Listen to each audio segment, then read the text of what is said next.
திருவடிகளை பற்றி பெருமானே உபாய உபேயம் என்று இருந்தவர்கள். மற்ற 2 பேர் உண்டு. மதுரகவி ஆழ்வாரும் ஆண்டாளும் நம்முடைய ஆச்சாரியரே நமக்கு எல்லாம் என்று இருந்தது. ஆக 10ன்னு சொல்லலாம், 12ன்னு சொல்லலாம்.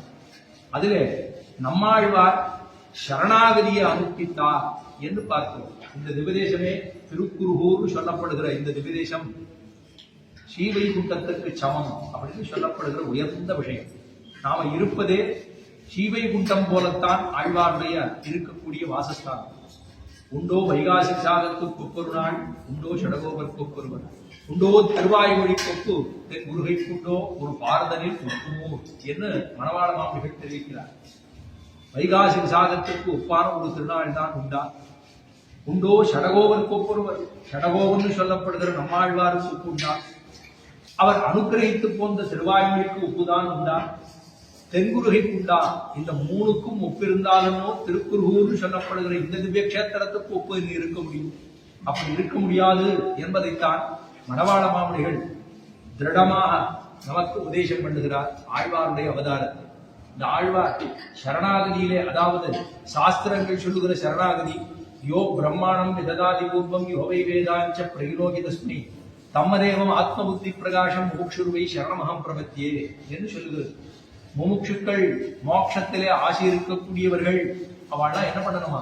யோ பிரம்மாணம் விதகாதி பூர்வம், யார் ஒருத்தர் தன்னுடைய உந்தி கமலத்திலிருந்து இந்த பூவுலகை படைத்தானோ, பிரமனை படைத்தானோ, நான்முகனை நாராயணன் படைத்தான், நான்முகனும் தான்முகமாய் சங்கரனைத்தான் படைத்தான், யான்முகமாய் அந்தாதி நேரிட்டு அறிவித்தேன் ஆழ்பொருளை சிந்தாமல் கொள்ளினீர் தேர்ந்து என்று திருவிழி பிரானுடைய திருவாக்கு. நாராயணன் நான்முகனை படைத்தான் சொல்வதற்கு பதிலாக நான்முகனை நாராயணன் படைத்தான், நான்முகனும் தான் முகமாய் சங்கரனை தான் படைத்தான், யான் முகமாய் அந்தாதி மேலிட்டு அறிவித்தேனாள் உருளை சிந்தாமல் கொள்ளி நீர் தேர்ந்து. இந்த வாக்கியம் நான் சொல்றேனே, நான்முகன் திருவந்தாதியிலே முதல் பாசுரமாக. இந்த பாசுரம் நான் சொல்றேன் திட்டவட்டமாக திருட அத்தியாவசியமாக ஒவ்வொருவரும் கொள்ள வேண்டியது. சாஸ்திரத்திலே சொல்லப்பட்டது, உபனிஷத்திலே கொள்ளப்பட்டது, உபனிஷத்துக்களிலே வேதங்களிலே எல்லாம் தோஷமிட்டது என்னன்னா, நான்முகனை படைத்தவனே நாராயணன் தான். அந்த நான்முகனை படைத்து நான்முகன் தொடக்கமாக இந்த உலகத்தை படைத்தான் என்று சொன்னால் மற்ற பேருக்கெல்லாம் அதிகாரம் என்பதே துளியும் கிடையாது. ஆதியாக அந்தமில்லாமல் இருக்கக்கூடியதான ஒரே ஒருவன் பரபிரம்மம் என்று சொல்லப்படுகிற ஸ்ரீமன் நாராயணன். அவன் எங்கு உள்ளான், எப்படி நமக்காக அவதரித்தான்? ஏஷ நாராயண ஸ்ரீமான் க்ஷீரார்ணவன் கேதனா நாகவத்யங்க முஜ்ரிஷிகி யாததோ மதுராம்புரிம் என்று அவன் எடுத்த அவதாரங்கள். பரமதத்தில் இருக்கக்கூடிய ஸ்ரீமன் நாராயணன் தானும் திருப்பார்க்கடலே தானும் அவதரித்தான் க்ஷீராப்திநாதனாக. அங்கிருந்து புறப்பட்டு மதுரப்பட்டணத்துக்கு வந்து கண்ணனாக மீனாய் மீனொடு ஆமை கடல் அறிகுறலாய் முன்னுமிராமனாய் தானாய் பின்னுமிராமனாய் தாமோதரனாய் கட்டியமானான் என்று அவதாரங்கள் பல பல. அவதாரம் இல்லாதவன் அவதாரத்துக்கு அவசியமில்லாத எம்பெருமான் பல அவதாரங்களை படைக்கிறான். அவன் அவதாரம் பண்ணி நமக்கு சொல்லி போந்தது உபனிஷத்துக்கள் சொன்னது சரணாகதி பண்ண வேண்டும். முமுட்சுக்களை எல்லாம் சொல்லுகிறார். யார் ஒருத்தன் தன்னுடைய உந்தீக மரத்திலிருந்து பிரமனை படைத்து அது தொடக்கமாக உலகத்தை படைக்கிறானோ அவனையே சரணாகதி பண்ண வேண்டும் என்று சாஸ்திரம் சொல்லித்து. நாம எல்லாம் சாஸ்திரம் சொன்னது நமக்கு ரொம்ப தூரம் இல்லையோ. சமஸ்கிருதத்திலே சொல்லப்பட்டது, வேதத்திலே உபனிஷத்துக்களிலே சம்ஸ்கிருதத்திலே சொல்லப்பட்டது.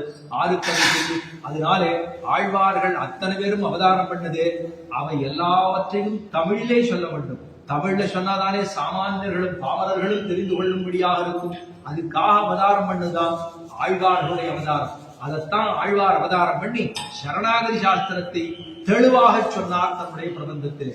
திருவிருத்தம் என்ன, திருவாசிரியம் என்ன, பெரிய திருவந்தாதி என்ன, திருவாய்மொழி என்னன்னு 4 பிரபந்தங்களை ரிக்வேதசாரமாக திருவிருத்தம், எதிர்வேதசாரமாக திருவாசிரியம், அதர்வண வேதசாரமாக பெரிய திருவந்தாதி, திருவாய்மொழி சாமவேதசாரமாக ருஷிஷாமகே கிருஷ்ணதிட்டா தத்துவம் விவோதிதம் சகஸ்திர சாகா விபத்ராட்சி திராவிடியும் பிரம்மசங்கீதம் என்று ஆழ்வாரை ஒரு ரிஷி என்று கொள்ளலாம், ஆழ்வாரை ஒரு கவி என்று சொல்லலாம், ஆழ்வாரை முனி என்று சொல்லலாம். மனநசீலகா முனிகி என்று சொல்லப்படுகிற பெருமை ஆழ்வாரை சாரும். ஷடகோபன் மேலல்ல, நாராயணன் வேறல்ல, அவர் தரித்திருக்கக்கூடிய துளசி மாலை வேறல்ல, இவள் தரித்திருக்கக்கூடிய மகிழமாலை வேறல்ல, அவர் இருக்கக்கூடிய திருப்பார்கடல் வேறல்ல, இவர் இருக்கக்கூடிய திருக்குறுகூர் வேறல்ல, எல்லாம் ஒன்று அப்படிங்கிற பெருமைதான் சேமம் குருகையோ செய்ய திருப்பார்கடலோ நாமும் வராங்குஷமோ நாரணமோ தாமும் துளவமோ வகுளமோ தோழு இரண்டோ நான்கு முளதோ பெருமானுனக்குன்னு ஆழ்வாருக்கும் நம்ம நாராயணனுக்கும் ஆழ்வாருக்கும் இருக்கக்கூடிய சாமியம். அவர் இருப்பதோ திருப்பார்கடலிலே, இவர் இருப்பதோ திருக்குறுகூரிலே. அவனுக்கு நாராயணன் என்று வேறு, இவருக்கு ஆழ்வார் என்று வேறு. அப்படி இருக்கக்கூடியவர் அவர் துளசி மாலையை தரித்துக் கொண்டுள்ளார், இவர் மகிழமார்வரன் என்று மகிழமாலையை தரித்துக் கொண்டிருக்கக்கூடிய ஆழ்வாருக்கும் எம்பெருமானுக்கும் வாசி அல்லாமல் அவரும் மோட்சத்தை கொடுப்பர், இவரும் மோட்சத்தை கொடுப்பர். அப்பேற்பட்ட ஆழ்வார் தன்னுடைய 1102 பாசுரங்களிலே சரணாகதி, தீர்க்க சரணாகதி என்று சொல்லப்படுகிறது திருவாய்மொழி. தீர்க்கமான சரணாகதி, தயார்த்தத்தை பிரதிபாதிக்கக்கூடியது, முழுக்க முழுக்க சொல்லப்பட்டது 1102 பாசுரங்களுமே தயத்தினுடைய அர்த்தம். ஒவ்வொருவரும் நம்ம அத்தனை பேருமே ஒரு ஆச்சாரியனுடைய திருவடியை பத்தவன். 74 சிம்மாசனாதிபதிகள், எம்பெருமானாராலே நியமனம் பண்ணப்பட்ட 74 சிம்மாசனாதிபதிகள். அந்த சிம்மாசனாதிபதிகளுக்குள்ளே ஒருவரை பற்றி நாம் இந்த ஆத்மாவானது எம்பெருமானுக்கு சொத்து, நாம் நமக்கு உரியோம் அல்லோ, நாம் எம்பெருமானுக்கு உரியவர்கள் அப்படிங்கிறத அந்த ஆத்மாவை ஆச்சாரியனிடத்திலே சமர்ப்பித்து எம்பெருமானிடத்திலே சமர்ப்பிக்க வேண்டும். நான் என்னை ரட்சித்துக் கொள்ளப் போகிறேனா, எம்பெருமான் நம்ம ரட்சிக்க போகிறானா என்றால் எம்பெருமான் ஒருவரையே நம்ம ரட்சிக்க முடியும். ஈஸ்வரனை ஒழிந்தவர்கள் ரட்சகன் அல்லர் என்னுமாவது பிரபந்த பரித்திராணத்திலே சொல்லோம்னு சுவாமி பிள்ளவர்களாக திருவாக்கு. ஈஸ்வரனை ஒழிந்தவர்கள் ரட்சகன் அல்லர். எம்பெருமான தவிர வேற யாரும் நம்மை ரட்சித்து விடுவார்களா என்னால் அது ஒரு நாளும் நடக்கப் போவது கிடையாது. அப்படி இருக்கக்கூடிய சரணாகதி சாஸ்திரத்தை அவர் ஆழ்வார் திருவாய், அதாவது துவயத்தில் இருக்கக்கூடிய அர்த்தம் ஸ்ரீமன்னு நாராயண சரணௌ சரணம் பிரபத்தியே என்பது சரணாகதி சொல்லக்கூடிய சப்தம். ஸ்ரீமதே நாராயணாயனஹா என்பது அது அதுல இருக்கக்கூடிய கைங்கரியத்தை சொல்லக்கூடிய அர்த்தம். பூர்வாக்கியம் என்ன, உத்தர வாக்கியம் என்ன? பூர்வாக்கியம் சொல்லுவது சரணாகதி அனுப்பிப்பது. ஸ்ரீமன்னு நாராயண சரணௌ சரணம் பிரபத்தியே, எம்பெருமான் ஸ்ரீமானாக இருக்கக்கூடிய நாராயணனிடத்தே நான் சரணாகதி புகுகிறேன். பிரபத்தியே, நான் அவனிடத்திலே சரணாகதி புகுகிறேன்னு புத்தி பண்ணுகிறேன். பிரபத்தியே அப்படின்னா புத்தி பண்ணுகிறேன், எம்பெருமானிடத்திலே சரணாகதி பண்ணுகிறேன் என்பதை புத்தி பண்ணுகிறேன். ஏன்னா அது எவ்வளவு உயர்ந்ததுன்னா, சரணாகதி பண்ணுட்டு நாம் எனக்கு உரியவன் நான் சொன்னேன்னா அப்புறம் அது சரணாகதி பண்ணுவதில் அர்த்தமே இல்லையோ. அந்த சரணாகதியை சொன்னது முதல் வாக்கியம், பூர்வ வாக்கியம். துவயத்தை சொல்லுகிறோம் இல்லையோ, ஆச்சாரியனிடத்தில் சமாசனம் பண்ணிட்ட பிற்பாடு துவயத்தை சொல்லுகிறோம் இல்லையோ, அந்த துவய மகாமந்திரத்தில் இருக்கக்கூடிய முதல் வாக்கியம் தான் சரணாகதி.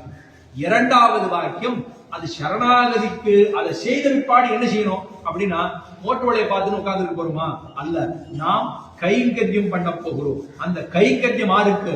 புருஷார்த்தம் என்று சொல்லப்படுவது. புருஷார்த்தம் என்பது எம்பெருமானுக்கு, பாகவதர்களுக்கு.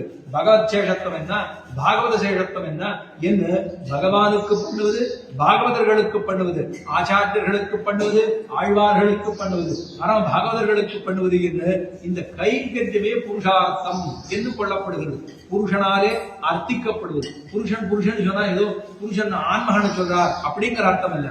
ஜீவாத்மாக்கள் அத்தனை பேரும் நம்மாலே அர்த்திக்கப்படுவது, நம்மாலே பிரார்த்திக்கப்படுவதுதான் கைங்கரியம். எதற்காக?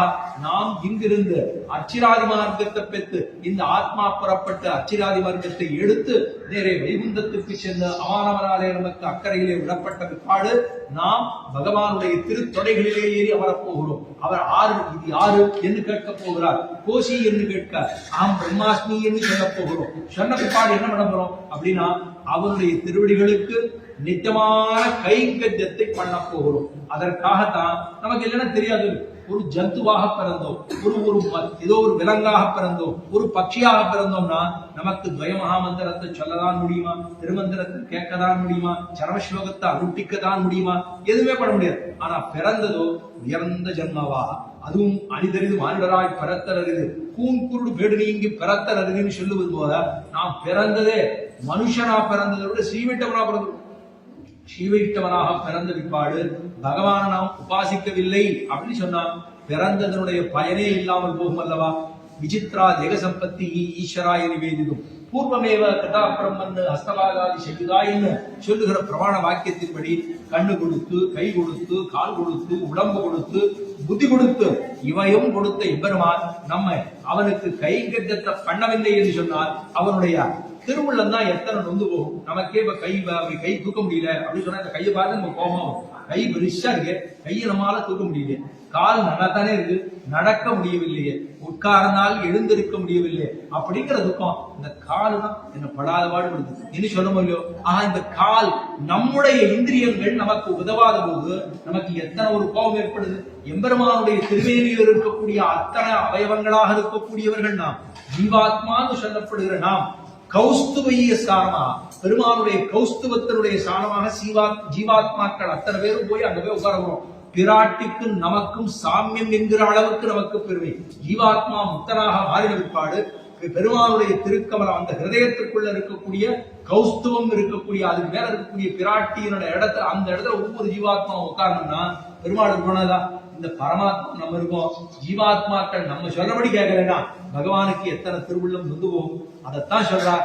அத சம்சாரிகள் தங்களையும் ஈஸ்வரனையும் மறந்து ஈஸ்வர கைங்கரியத்தையும் இழந்து அது இழந்தோம் என்கிற இளமன்னிக்கே சம்சாரமாகிற பெருங்கடலே விழுந்து நோபட சம்சாரிகள் உஜ்ஜீவிக்கும்படியாக அவர்கள் தன்னை அறிந்து கரமரம் சேரும்படி தரப்படுகிறது. திருவாய்மொழியில் 1102 பாசுரங்களுமே துவயத்தினுடைய அர்த்தத்தையே பிரதிபாதிக்கிறது என்று சொல்கிறார்கள் பூர்வர்கள். அதுல பூர்வ வாக்கியம் சரணாகதி, உத்தர வாக்கியம் கைங்கரியம். இந்த கைங்கரியத்துக்கும் சரணாகதிக்கும் தான் 3 திருவாய்மொழியிலே ஒழிவில் காலமெல்லாம் உடனாய் மன்னி வழிவிழா அடிவு செய்ய வேண்டும் தெழிக்குறதற்கு திருவேங்கடத்து எழில் சோதி எந்தை தந்தைக்கு என்று ஆழ்வார் எல்லா நேரத்திலும் எக்காலத்துக்குமாக பெருமானிடத்திலே கைங்கரியம் பண்ணப்படும்.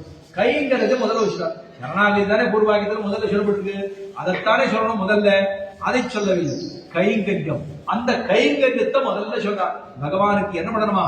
ஒழிவில் காலமெல்லாம் எல்லா காலத்திலுமாக பண்ண வேண்டும், சர்வதேசத்திலும் பண்ண வேண்டும். சர்வதேச சர்வகால சர்வாவஸ்தோஜித சகல விதமான கைங்கரியங்களும் பெருமானுக்கு பண்ண வேண்டும்ங்கிறத முதல்ல சொல்லி முடிக்கிறார். ஏன்னா பலம் இதுதான் கிடைக்க போகிறது. நன்னா படிச்சா நல்ல நிலைமையில இருக்கலாம், நன்னா எல்லாருக்கும் பண்ணலாம், நல்ல கைங்கரியங்களை பண்ணலாம், பணம் கிடைக்கும், நிறைய எல்லாம் செய்யலாங்கிற பலத்தை சொல்லிட்டோம்னா அதை பண்ணுவதற்கு யாரும் அதுக்கு பயந்துபட மாட்டார்கள். ஆனா பலத்தை சொல்லாமலே விட்டுட்டோமே என்றால் அப்ப அவர்களுக்கு ஒரு கட்டம் ஏற்படுது இல்லையோ.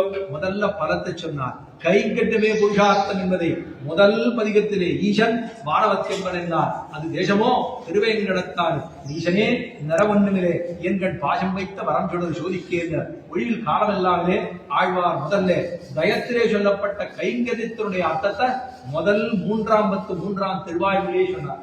அதுக்கப்புறம் எதுக்காக இந்த கைங்கரியம் கிடைக்கும்? ஏன்னா கடைசி 6 10 திருவாய்மொழியிலே 5 சரணாகதிகள் ஆழ்வார் அனுஷ்டித்தார்.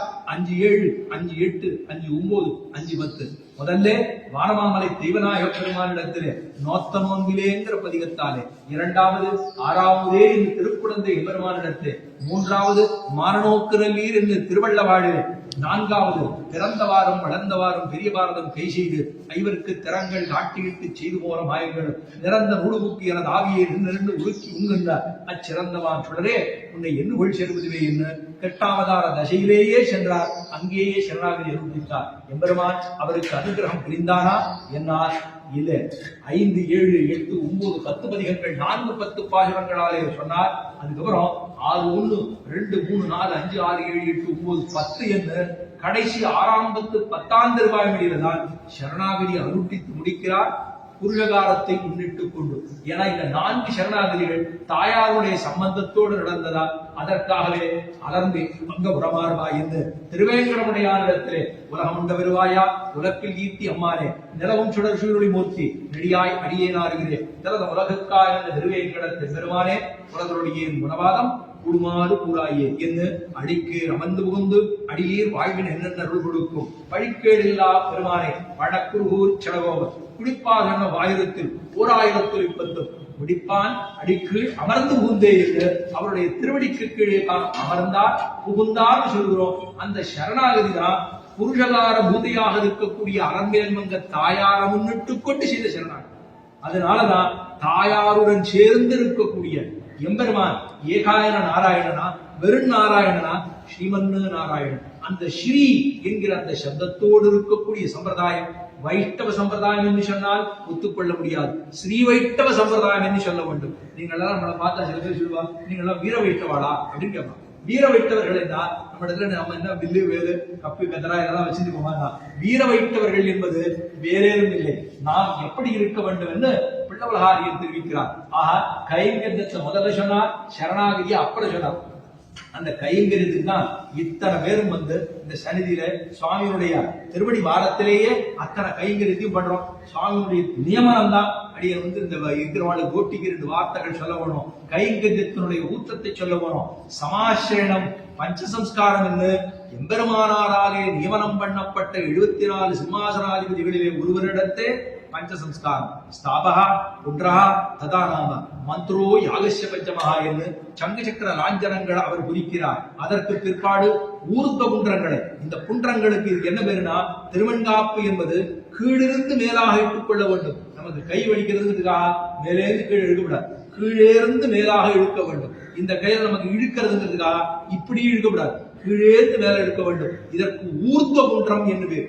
ஊர்த்தம் என்றால் மேல் நோக்கி செல்லக்கூடிய ஊர்த்த குன்றம், அது அதோ குன்றமாக இருக்கக்கூடாது, கீழிருந்து மேலேந்து கீழே வரக்கூடாது. ஆஹா, அந்த குன்ற சம்ஸ்காரத்தை சாதிக்கிறார். அதுக்கு மேலே நமக்கு ராமானுஜதாசன் என்று ராமானுஜருக்கு அடியவனாக மம்மிசை யோனிகள் தோறும் பிறந்து எங்கள் மாதவனே கண்டுரனுக்கிலும் காணவில்லா உலகோர்கள் எல்லாம் அன்னதி ராமானுஜன் வந்து தோன்றிய அப்பொழுதே நன்னறிஞானம் தலை கொண்டு நாரணர்காயிரரே என்று எம்பெருமானார் 1017 சித்திர திருவாதிரையில் அவதாரம் பண்ணார் அப்படின்னு இவர் இந்த 120 சம்பத்சரங்கள் இந்த உலகத்துல எழுந்தருள் இருந்து கைங்கரியம் பண்ணி கைங்கரியத்தை எல்லாருக்கும் சிறப்பாக சொல்லிக் கொடுத்து பெருமானுடைய திருவடிகளை சரணாகதி பண்ணணும்னு சொன்ன பிற்பாடு எல்லாரும் நாரணர்க்கு ஆகவில்லையா? எப்ப நாரணர்க்கு ஆயினார்கள் என்றால் எம்பெருமானார் எப்பொழுது 1017 ஸ்ரீபெரும்புதூரில் அவதரித்தாரோ அன்றைய தினமே நாரணர்க்கு ஆயினார். நாரணர்க்கு ஆயினரேன்னா 120 வருஷம் இருந்த பிற்பாடு நாரணருக்கு அவர் சாதிக்கல. எப்பொழுது அவதாரம் பண்ணாரோ அப்பொழுதே அவர்கள் எல்லாரும் நாரணர்காயினார்கள் அப்படிங்கிற பெருமை உண்டு. அதற்காகத்தான் அந்த சாபகா புத்திரகா ததானாம மந்த்ரோ திருமந்திரத்தை உபதேசம் பண்ணி துவயத்தை உபதேசம் பண்ணி சரமஸ்லோகத்தை உபதேசம் பண்ணுகிறார் ஆச்சாரியர். நமக்கு செவியிலே வலது செவியிலே எப்படி வால்வழியால் மந்திரம் கொடுத்த திருமங்கையாழ்வாருக்கு நேரே பெருமான் உபதேசம் பண்ணார். நமக்கு ஒவ்வொருத்தரும் ஆச்சாரியர்கள் நமக்கு பகவான ஒப்பர்கள். அந்த பகவானே நமக்கு உபதேசம் பண்ணுவது போல வலது திவிச்சியிலே நமஹா நாராயணாய என்று திருமந்திரத்தை உபதேசம் பண்ணி துவயத்தை உபதேசம் பண்ணி சரமஸ்லோகத்தை என்ன திருமந்திரத்தினுடைய அர்த்தம் துவயத்திலே, துவயத்தினுடைய அர்த்தம் சரமஸ்லோகத்திலே, இதெல்லாம் நமக்கு சொல்லுகிறார். கடைசியாக நமக்கு உபதேசம் பண்ணுவது யாக சம்ஸ்காரம் என்று 5வது சம்ஸ்காரம். முதல்ல ஸ்தாப சம்ஸ்காரம், அதற்கப்புறம் குன்ற சம்ஸ்காரம், அதுக்கப்புறம் தாசிய நாம சம்ஸ்காரம், அதுக்கப்புறம் மந்திர சம்ஸ்காரம் ஆகி கடைசியாக நமக்கு உபதேசம் பண்ணுவது யாக சம்ஸ்காரம். யாகம் என்ன? திருவாராதனம். பகவானுக்கு நிச்சயமாக நம் கைகொண்டு ஆச்சாரியன் திருக்கைகளாலே திருவாராதனம் கண்டருள வேண்டும் என்று பகவானுக்கு சர்வேஸ்வரனாக இருக்கக்கூடிய வைகுண்டேது பரேலோகே ஸ்ரீயாசார்த்தன் ஜெகத்பதியை ஆஸ்தே உத்தரச்சித்யாத்மா பக்தை பாகவதேசக என்று பகலோலக்கம் இருக்கக்கூடிய ஸ்ரீவைகுண்டத்திலே அந்த நித்தியமாக இருக்கக்கூடிய ஊதியில் இருக்கக்கூடிய பகவானுக்கு நாமும் இந்த மாமிச கைகொண்டு நாமும் பகவானுக்கு அர்க்கியத்தை கண்டருள பண்ணி ஆச்சமனியத்தை கண்டருள பண்ணி பாத்தியத்தை கண்டருள பண்ணி திருவன்காப்பு என்ன, ஸ்ரீசூர்ண காப்பு என்ன, திருப்பரியட்டம் என்ன, உத்திரியம் என்ன, இது எல்லாத்தையும் நம்ம சமர்ப்பிக்கிறோம்னா இது சொல்லிக் கொடுப்பது நமக்கு திருமந்திரத்தை உபதேசம் பண்ணதான ஆச்சாரியர். அவர் சொல்லி நாம் அத்த நிச்சலம் ஸ்ரீமூர்த்திகளை அதாவது ஒவ்வொரு கிரகத்திலும் எழுந்துருள பண்ணி அந்த சாலிகிராம திருமேனிக்கு நாம் அத்தனை பூஜைகளையும் பண்ண வேண்டும். திருவாராதனம் அப்படின்னு சொன்னா அது யாகத்துக்கு சமம். நம்ம யாகம்னு சொன்னா எத்தனை பேரை கூப்பிட்டு எத்தனை நதி ஆராதனங்கள் என்ன, கைங்கரியங்கள் என்ன, புஷ்பம் என்ன, வேத விற்பனர்கள் என்ன, அத்தியாபர்கள் என்ன, இவ்வளவு சேர்ந்து செய்ய வேண்டியது யாகம். ஆனா நம் அவரவர்கள் இல்லத்திலே சுலபமாக பெரியவனை கீழே இறக்கும். நாம் பகவான் உயர்ந்தவனாக இருக்கக்கூடிய எம்பெருமானை கீழிறக்கி அவன் வருகிறான். அவனை கீழே இறக்குறோன்னு சொல்லலை காட்டும், அவன் கீழிறங்கி வருகிறான். கீழிறங்கி வந்து நாமும் நம் கொய்யொண்டு தொழாக்கை கையல்ல கண்டாமே, அவன் தொழாதகை எம்பெருமானை தொழாதகை கை என்று சொல்ல வேண்டுமா? அப்படின்னா பிரேதத்திலும் கை உண்டு, அது தொழுகுமா? ஒரு நாளும் தொழாது. அதே போல பாம்பு புத்திலே ஓட்ட உண்டு, அதாலே பார்க்க முடியுமா? பார்க்க முடியாது. மயில் பீலியிலே ஓட்ட, அது கண் இருக்கு, அதாலே பார்க்க முடியுமா? பாம்பு புத்திலே ஓட்ட இருக்கு, அது கேட்க முடியுமா? நம் கை கொண்டு தொழுகிறோம் என்னால் இது பிரேத கை அல்ல, தொழும் கை, தொழுவித்துக் கொள்ளுகிற கை. தொழும் கைன்னு சொல்லிட்டோம்னா சுவாதந்திரியத்தோடு சொல்லுகிறோம் என்னால் பகவானை நான் நன்னா சேவிச்சேன் அப்படின்னு பலர் சொல்லுவார்கள். ஆனா அப்படி சொல்லக்கூடாது. பகவான் சேவிக்க பிராப்தம் கொடுத்தான் என்று சொல்ல வேண்டும். அப்படி சொன்னாதான் பாரதந்திரியத்தோடு நாம் இருக்கிறோம்ங்கிறது அர்த்தம். பகவான் தொழுவித்துக் கொண்டான், சேவையை சாதித்தான் அப்படின்னு சொல்லணும். அப்படி இவ்வளவு தூரம் அதை சேவிப்பவர் ஆச்சாரியன் அல்லவா? அந்த ஆச்சாரியனே நமக்கு தெய்வம் அப்படின்னு சொன்னதுதான் இதே உபதேசத்திலே திருக்கோளூரிலே அவதாரம் பண்ணதான அன்னையாய் அந்தனாய் என்னை ஆண்டிடும் தன்னையான் ஷடகோபனின் நம்பியேன்னு சொன்னவர் ஆழ்வார். அந்த ஆழ்வார் மாதா எனக்கு ஆழ்வார் தான், பிதா எனக்கு ஆழ்வார் தான், ராதா எனக்கு ஆழ்வார் தான், சர்வம் ஆழ்வாரே அப்படின்னு சொன்னவர் மதுரகவி ஆழ்வார். அந்த ஆழ்வார் அவதாரம் பண்ண ஸ்தலம் இதுவே. அத மதுரகவிகள் அவதாரம் பண்ண ஸ்தலமும் இங்கேயே உள்ளது. இங்க இருக்கக்கூடியது இந்த இடமே பரமபதம் என்று கொள்ள வேண்டும். ஒவ்வொரு திவ்ய கஷேத்திரமும் ஒவ்வொரு பரமதத்தை சொல்லலாமானா பரமதம் ஒண்ணுதான். ஆனா பரமதத்தை இத்தனை 9 10 இடங்கள் இருக்கே, 10யும் 10 பரமதம் சொல்லலாமான்னா ஆழ்வார் இருக்கக்கூடிய வாசஸ்தானமே பரமபதம் என்று கொள்ள வேண்டும். கண்ணி சுருத்தாம் ஆரெல்லாம் செவிக்கிறார்களோ அதுக்கு பலமே அவர்கள் இருக்கக்கூடிய இடமே வாசஸ்தானமே பரமபதம் என்று கொள்ள வேண்டும். அப்பேற்பட்டதான சம்பிரதாயம் உயர்ந்த சம்பிரதாயம். நமக்கு தெரிந்த 4 வார்த்தைகளை நாம் 4 பேருக்கு சொல்ல வேண்டும். சொன்ன பிற்பாடு அவர்களுக்கு ஊற்றம் கொடுக்க வேண்டும். கைங்கரியத்திலே இந்த சிந்த பண்ணவும். நம்ம சரணாகதி பண்ணிட்டோம்னு சொன்னா வெறும் சரணாகதி பண்ணோம் ஏதோ பண்ணிட்டு இருக்கோங்கிறது இல்ல.